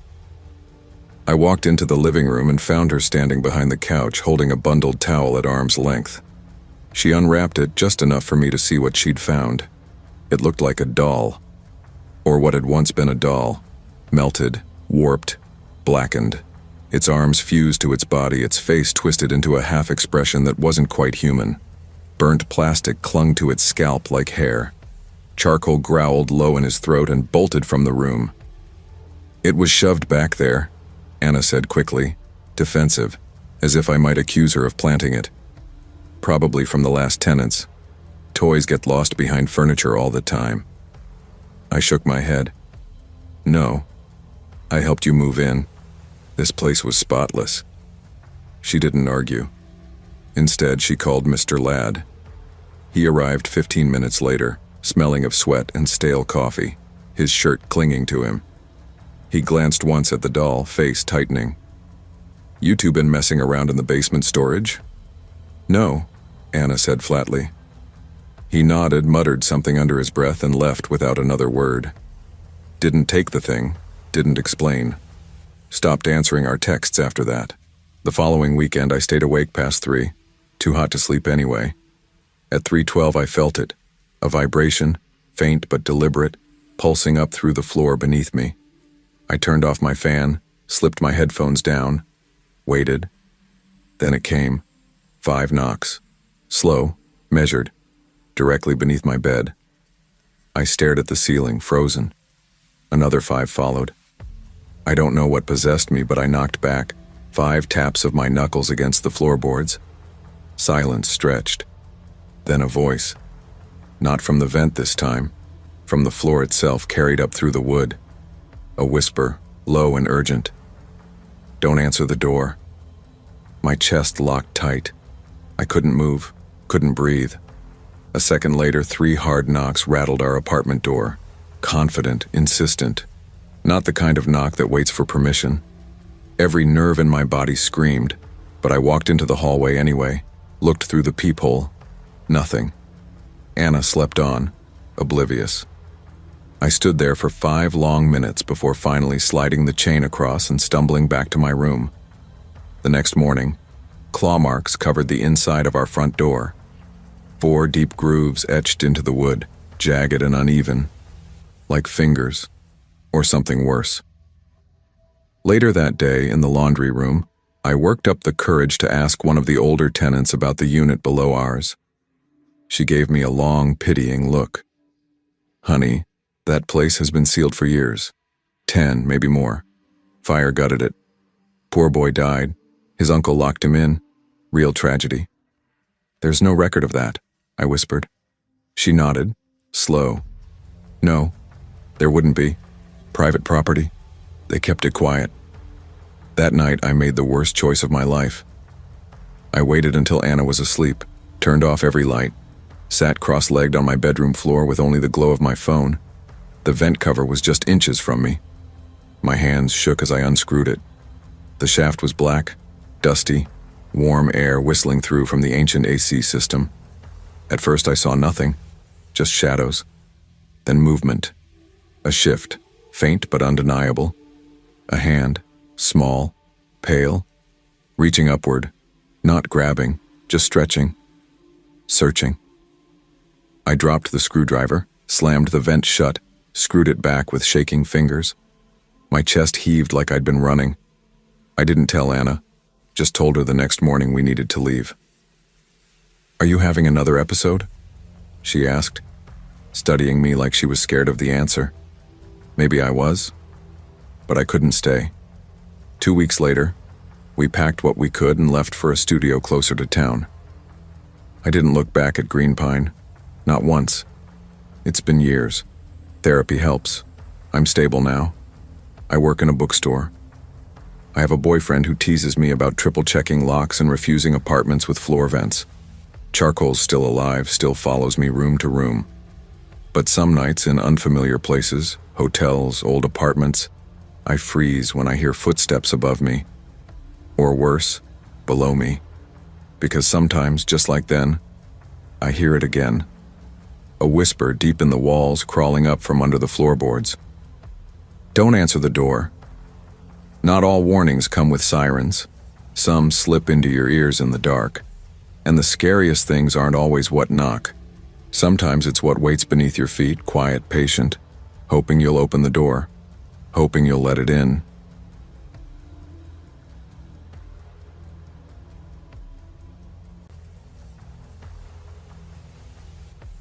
Some people run from a city, a memory, a neighborhood that won't stop pressing on old bruises. I ran from a person. After Paige left last December, I couldn't breathe in Chicago anymore. The apartment was too full of her absence, haunted, not by ghosts, but by the everyday habits we built together and then destroyed. Her chipped coffee mug still sitting in the sink, her coat hanging in the hallway like she'd be back any second to shrug into it, her perfume clinging faintly to the cushions. I'd catch myself listening for the front door, waiting for her to walk in and tell me I wasn't as unbearable as she'd sworn in those last bitter days. But she never came back. By March, I stopped waiting. I stuffed what was left of my life into the back of my Prius and drove until the city lights disappeared in the rear view. Cedar Falls, Iowa. That's where I ended up, after scrolling through endless listings. The place I found was called Briarfield Oaks, which made me laugh out loud when I read it. The name sounded like a retirement village that smelled of cough drops and lemon cleaner, where people played bingo under fluorescent lights. But the rent was low, the neighborhood quiet, and the tenants mostly older. Peaceful, forgettable. That's what I needed. Stillness. When I pulled into the parking lot, Tom, the building manager, was finishing a cigarette by the dumpster. Heavy-set guy, late 50s, permanent scowl carved into his face, work boots planted wide. He flicked his cigarette to the pavement and squinted at me. Second floor's yours, he said, jerking his thumb upward. Place above you's empty. Been that way a while. Supposed to get renovated, but materials keep getting delayed. Don't worry, you'll like it here. Quiet, folks. Good, I muttered, shifting the box in my arms. That's exactly what I'm looking for. And for the first 2 weeks, that's exactly what I got. Silence. I coded database tools for a mid-tier software firm during the day, then walked the neighborhood at night. The air tasted cleaner than Chicago's, crisp, sharp, like it hadn't been chewed over by millions of lungs before mine. I watched squirrels outsmart bird feeders, memorized the way the street lamps buzzed, and let the days pass without reminders of Paige. No shared memories clinging to the corners, no ghosts in the furniture. But by the start of the 3rd week, things changed. The first night it happened, I was microwaving leftover pasta. Nearly midnight. The apartment was hushed still, until I heard it, footsteps. Not the vague thud of pipes settling or neighbors shifting in their beds. These were heavy, deliberate steps, directly above me, pacing, forward, pause, back again, over and over. I killed the microwave and stood there listening, heart hammering. The sound stopped. The next morning I called Tom. Hey, sorry to bother you, but didn't you say nobody's in the unit upstairs? Still empty, he said after a pause. Why? I heard footsteps really clear around midnight. Pipes, he said too quickly. Building's old, you'll hear things sometimes. I wanted to believe him. God, I wanted to. But a few nights later, around 2 a.m., I woke to a dull thud above me. Dust sifted down from the ceiling fan, tiny flakes of plaster landing on the blanket. In the bathroom that morning, I caught something strange, a faint stain above the mirror. I climbed onto the sink to get a closer look. My stomach dropped. It was a footprint upside down. I told myself it wasn't real. I was exhausted. The nights still felt like Paige's absence was stitched into them, like grief itself had taken shape in the dark. Grief makes the brain cruel. It invents patterns, fills voids with shadows. That had to be it. Then came the storm. A hard wind howled against the windows, rattling the glass like it wanted in. Around 1:30, the power cut out, plunging the apartment into thick blackness. That's when I heard it. Crying. A woman's voice. Soft, steady, somewhere between a sob and a whisper. The sound bled through the ceiling. I lit a candle with shaking hands and held it high. The plaster overhead was intact, no cracks, no leaks. Yet the crying continued, low and endless. I panicked, threw on my coat and stepped outside. The wind was razor-sharp, tearing at my face. I stared up at the unit above mine. Black windows, no light, no movement. Just empty panes staring back at me like blind eyes. The next morning, I cornered Tom in the lobby. Look, I'm not trying to make trouble, but last night I heard crying. A woman crying. It was coming from the unit above me. Tom exhaled through his nose, irritated. I told you already. That place is empty. Nobody's up there. Then who's walking around every night? I shot back. He didn't answer, just muttered that he'd check it when he got around to it. Later that day, I came home to find a mug shattered on the kitchen floor. My favorite mug, the one I'd left safely on the counter that morning. I hadn't heard it fall, hadn't heard anything.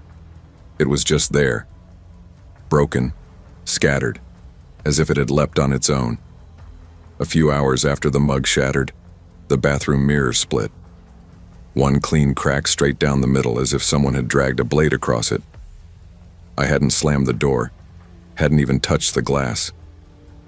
Just walked in, toothbrush in hand, and found my own reflection staring back at me in two jagged halves. That night I was finishing up some work emails when my laptop camera light blinked on. I froze. No calls, no meetings. Zoom wasn't even running. Yet the green dot glowed steady, accusing. My own face stared back at me on the black screen. Someone was watching. I snapped the laptop shut so hard the sound echoed through the room, then shoved it into the drawer of my desk like that could bury the fact of it. My hands shook for a long time after. I couldn't rationalize it anymore. Whatever this was, it wasn't pipes or old plaster or lack of sleep. Something was happening in that apartment, or inside it, or above it. And I was caught in the middle. The next day I bought a cheap sound recorder from a little electronics shop downtown. Small, plastic, the kind high school kids might use to bootleg lectures. I set it on my nightstand each night and let it run while I pretended to sleep. At first the playbacks were nothing. Creaks, distant knocks, the kind of harmless noises an old building makes when it shifts. Then the scratching started. Nails on wood, slow at first, then sharper, impatient. After that, voices, a muttering that rose and fell like someone whispering to themselves in the dark. I replayed the files 100 times, straining for words, but it was always just out of reach. And then one night the recorder caught something different. Not footsteps, not whispering. Crawling. Quick, skittering bursts, as though something with too many limbs was darting across hardwood. I took the recorder to Tom the next morning, shoved it onto his desk. "Listen," I said, hitting play. He didn't interrupt, didn't crack a joke, didn't accuse me of being tired or paranoid. He just sat there, his jaw tight, staring at the little machine like it might lunge at him. His eyes were red, bloodshot, wide in a way I hadn't seen before. The next day, when I came home, the door to the upstairs unit was strung with yellow caution tape. No explanation. I hadn't heard anyone hammer, hadn't heard voices, but there it was. Silent. Waiting. That night, I got a voicemail from an unknown number. The voice was low, mechanical, distorted like it had been fed through a broken speaker. Just one sentence. Urgent. Meant for me. Don't look at the ceiling. I dropped the phone onto the carpet and backed away like it might explode. I should have called someone then, police, family, anybody, but I didn't. Instead, I froze, sat on the living room floor with my back pressed to the couch, every light blazing, clutching a blanket like a child. I stayed like that for hours, listening to the apartment breathe. Around 5 a.m., something changed. The ceiling light above me flickered once, twice, then dimmed. I looked up. The ceiling was wet. Or it looked wet. Dark patches blooming outward in slow circles like condensation spreading through fabric.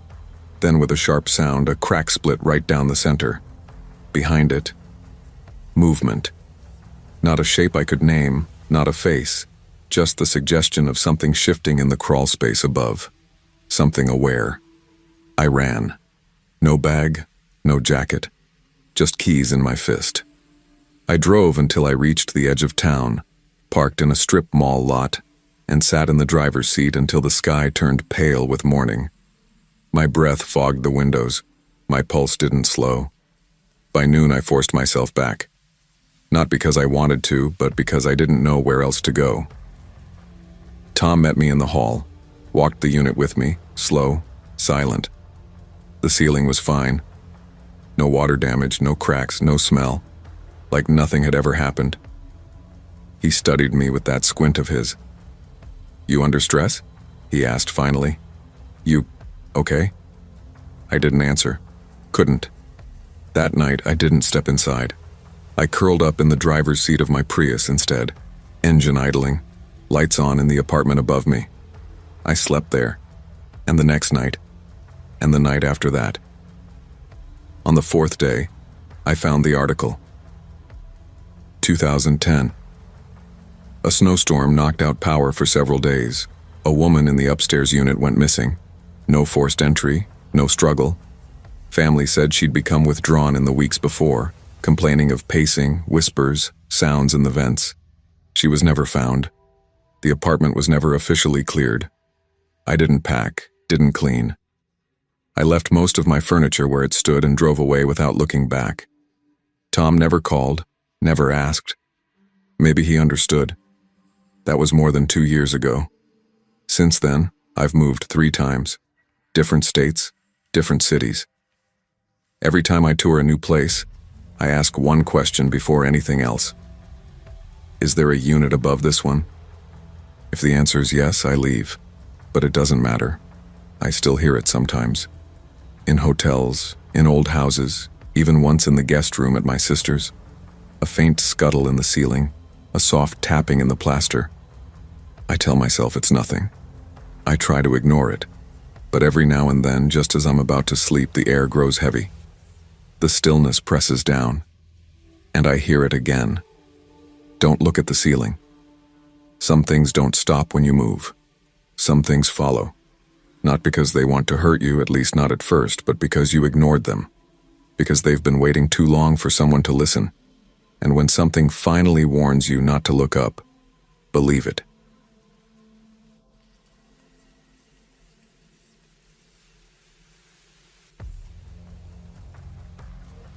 After the accident, I wasn't myself anymore. It wasn't just grief, it was the strange, unshakable fact of being alive when Jenna wasn't. She'd been driving that night, her hands tight on the wheel, and I was staring at my phone, scrolling through messages I can't even remember now. Then it happened. A blinding flare of headlights, ice under the tires, the world collapsing into the crunch of metal folding in on itself. She was gone instantly. I walked away with a fractured wrist, a few cuts and wounds no one could see. The guilt pressed into me like a second skin I couldn't peel off. Denver became unbearable. Every corner of that apartment was a graveyard of her absence. Her toothbrush still in the holder, her coffee mug left unwashed in the sink. I couldn't breathe in there. Couldn't stand how her ghost lingered in ordinary objects. One night, I shoved what I needed into 2 suitcases and drove until I reached a place that felt like nowhere. That's how I found Larkpur Hill, a mid-rise complex just outside Bozeman, Montana. The building stood on the edge of the forest, pine trees shadowing the lot. Hills stretched behind it, glazed with frost, while the wind sang a low, endless howl through the branches. The apartment was cheap, already furnished, and available immediately. 3rd floor, quiet neighbors, no one beneath me. The unit downstairs is sealed, Miriam, the landlord, explained as she slid the keys into my hand. Her voice was calm, matter-of-fact. Water damage last spring. No one's been in there for months. Perfect, I muttered. And for a while, it really was. Days fell into a rhythm. I worked on illustrations for children's books, commissions that kept me afloat, drank too much coffee, kept the lights dim, the curtains drawn. Outside, the snow piled high, muffling the world. No traffic, no voices, no reminders of the accident. Just silence, the one thing I thought I wanted. But about 3 weeks in, the silence started to crack. At first it was subtle, a dull knock from below at 3 in the morning, a dragging sound like heavy furniture scraping against hardwood. Then the vent in my hallway rattled faintly, as though something brushed against it from the other side. One night I couldn't sleep. I lay on my back, staring at the ceiling fan turning slowly above me when I saw it, a faint flicker seeping through the cracks in the floorboards. A glow, not candlelight, not electric, but a dull orange shimmer. I pressed my ear to the floor. Rustling. A whispering voice. The cadence was wrong, broken, like someone chanting the same phrase over and over. The only words I could make out froze me cold. She stayed. She stayed too long. The next morning, with my coffee trembling in my hand, I walked down to Miriam's unit on the 1st floor. She answered in her usual fuzzy robe, hair mussed, blinking sleep from her eyes. "Sorry to bother you," I started, trying to sound casual. "It's just, I keep hearing noises at night. From the unit below." Her brow furrowed. "There's no one in that unit. You know that.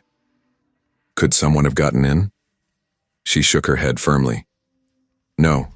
Power's cut off down there. I've got the only key. It's still water damaged. Harper, we haven't even—" "Right." I cut in, nodding too quickly. "Weird building sounds, maybe. Old pipes." That night, I set my phone to record. I placed it by the floor vent, left it running for 3 hours. In the morning, I played it back. My hand slipped, nearly dropping the phone. Whispers, scraping, nails. God, it sounded like nails tapping against metal. And then the voice. Female, faint. The same phrase, but changed. She stayed. She stayed too long, and now she can't leave. The lights in the hallway flickered. Later that night, I heard a soft thud outside my bedroom door. I froze. From under the crack, I saw them. Fingers. 4 of them. Curled. Motionless. As if someone crouched there waiting. They never knocked. The next day, a white van idled near the entrance, a plumber's logo painted on the side. I ran out, coat half-zipped, boots crunching the snow. "Are you working on the unit below 3B?" I asked, breath fogging in the cold. The man frowned. "We were called for a 3rd-floor pipe burst, not 2nd. No one's touched that unit in almost a year." The blood drained from my face. That night, I didn't dare sleep. I curled on the couch, knees drawn to my chest, every light blazing. At 2:20 a.m., the hallway bulb flickered once, twice, then went dark. I held my breath. At 2:37, the vent rattled, then went still, and then the voice, right behind the wall. "She's here now. She came back." I screamed and hurled the nearest book at the vent. Silence followed, but the words wouldn't leave me. They lodged deep, festering. Desperate, I searched the building's address online. Not much. An old rental listing, a zoning document. But buried in a cached article from November 2018, I found her. Sarah Linfield, children's author, lived in the unit directly below mine. She'd gone missing during a snowstorm. Her sister had filed the report. When police finally entered weeks later, they found the apartment abandoned. Mirrors shattered. Phrases written in red ink across every wall. She kept coming back. I stormed back to Miriam's door, phone in hand. I didn't bother with pleasantries. "You told me no one's been in that flat," I said, shoving the phone toward her. "But someone died there. You didn't tell me." Her face drained of color. She pulled me inside, shut the door. In the cramped kitchen, under the harsh light, she looked older, wearier. "I didn't lie," she whispered. "No one's been in there since. I didn't think it would affect the upstairs." "What happened to her?" My voice cracked. Miriam's gaze dropped. "She was grieving. Her sister died the year before. People said she talked to herself, that the apartment whispered to her. She claimed the walls held things, that something wouldn't let her go. Then one night," Miriam's voice faltered, "she just vanished. They don't know if it was suicide. No blood, no forced entry, just an empty apartment." I pushed back from the table, my chair scraping against Miriam's kitchen tile. "I'm leaving," I said. "Harper," her voice cracked. "Sometimes grief echoes. You know that better than anyone." I didn't answer. I went upstairs, packed a single bag, shoved my tablet and sketchbook inside, and drove to Missoula that night. I left behind 2 weeks' rent, 3 houseplants, and my best winter coat. I didn't care. For weeks, I crashed on a friend's pull-out couch in a damp basement, her dog curling on my chest while I woke up crying in the dark. But I was breathing again, eating again. Eventually, I found a new apartment. Top floor, no neighbors above or below. Sunlight poured through the windows, and the floors didn't creak. No vents connected me to strangers. Still, some nights I lie awake and swear I hear it. The whisper that followed me through floorboards I no longer have. She stayed. She stayed too long. I know it isn't real anymore, but some part of me believes Jenna stayed behind. And maybe Sarah did too. Grief becomes a room you can't leave. It seeps into the quiet, seeps into the walls, makes you forget how to live outside of it. Healing means walking out, even when the wind bites and the road ahead looks empty. Some people stay too long in places meant only for the dead. The bravest thing you can do is leave before their echoes become your own. It's strange what you notice when your life caves in. After Devin and I ended things, 7 years, 1 apartment, 2 almost marriage licenses, I couldn't breathe in Portland. Every street corner reminded me of us. Every cafe, every busker's song scraped against my ribs. So I packed what I could into my beat-up Honda and drove south until the rain swallowed the road. By the time I reached Ashland, the downpour was relentless. I found Echo Pines through a flyer pinned to a laundromat board. The building looked forgotten, tucked behind moss-strangled oaks, its driveway cracked with weeds. The rent was suspiciously cheap. I didn't care. I needed a place where I didn't exist in anyone else's memory. My unit, 2B, was dated but livable. The one beside mine, 2A, was padlocked from the outside, windows painted over in thick green. I asked Dale, the landlord, while he handed me my keys. "No one in there," he said flatly. "Storage now. Been sealed since 2020. Pandemic thing." I nodded, oddly grateful for the silence. For the first few weeks, routine dulled the edges of my grief. Freelance design jobs, takeout cartons, long hours staring at rain-streaked glass. The isolation was numbing, predictable, what I thought I wanted. Until the cracks showed.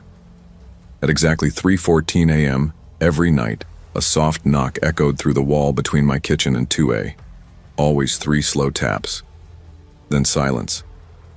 I told myself it was plumbing, old wood shifting, until the smell of lavender drifted under the wall, faint but distinct, sometimes accompanied by the low whir of what sounded like a pencil sharpener.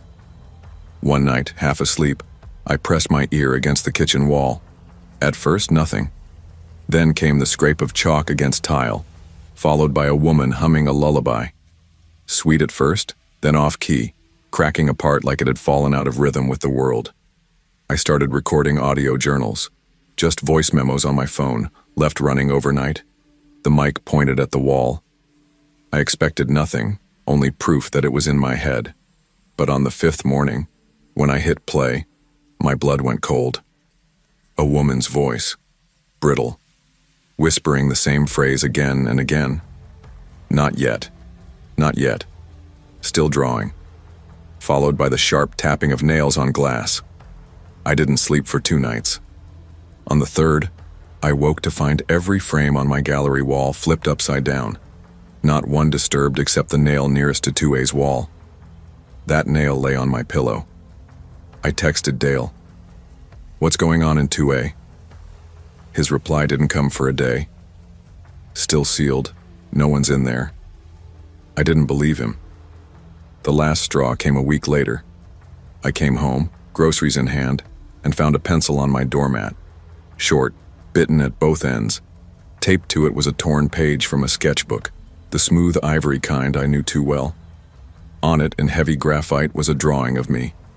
My face, eyes wide, mouth open, frozen in the moment of realizing something too late. The lines were rushed, but skilled, familiar, even. I marched straight to Dale's door and pounded until he opened. "You need to tell me what's in 2A, I demanded. He studied me, then sighed. She was an artist. Callie. Lived there before the pandemic. Quiet type. Drew in the garden until it closed. Then one day she stopped answering calls. Last anyone saw her was at the art store.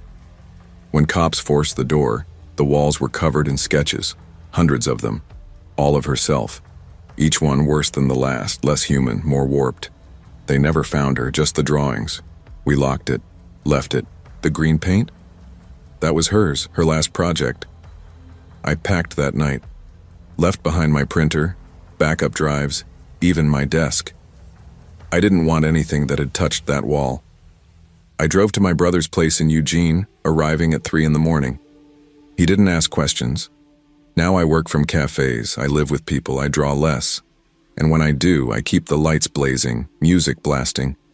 Still, sometimes when my pencil hovers over paper, I swear I hear it beneath the noise. The drag of lead too slow. A voice just under hearing range. Not yet. Not yet. Still drawing. Sometimes the quiet places we run to for healing are already haunted, by memory, by grief, by those who stayed too long. Isolation can blur the line between mourning and haunting. Never ignore the silence, and never turn your back on the wall next door.